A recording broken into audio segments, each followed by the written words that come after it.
টকা পইচা নাথাকিলে যে মানুহৰ জীৱনত সুখেই নাই। তই ভুল ভাবিছ। টকা পইচাই সকলো সুখ কিনিব নোৱাৰে। তেনেকৈ হোৱা হলে আজি টকা পইচা থকা প্ৰতিজন মানুহে সুখী হলহেঁতেন। তথাপিও টকা পইচা থকা মানুহৰ সমস্যা কম। কম নহয়, সমস্যাবোৰ বেলেগ। পৃথিৱীত এনেকুৱা কোনো মানুহেই নাই যাৰ সমস্যা নাই। প্ৰতিজন মানুহৰে সমস্যা আছে,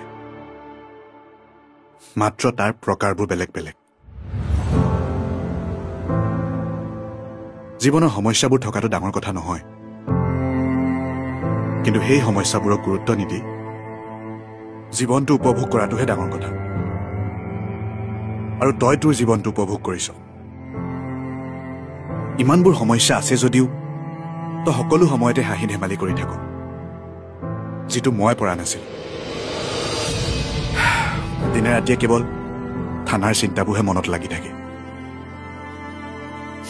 এই দুদিনমানহে মই অলপ হাঁহিছো, নিজৰ নামত অলপ সময় খৰচ কৰিছো। তাৰ মানে মোক লগ পোৱাৰ পাছৰ পৰা আপুনি হাঁহিবলৈ শিকিছে? চিন্তা নকৰিব ছাৰ, দুদিনমান যদি আপুনি মোক থবলৈ যায়, এইবাৰ আপোনাৰ হাঁহিটো ফিক্স হৈ যাব।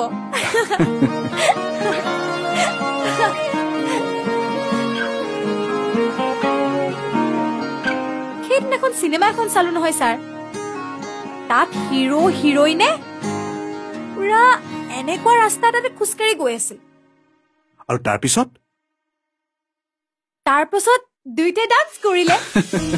মই দেখাই দিওঁ নে ছাৰ? আপুনি হাতখন এনেকে দিয়ক, এনেকে। মই এনেকে হাতখন ওপৰত দিম, আপুনি এনেকে এনেকে এনেকৈ ঘূৰি নাচি থাকে।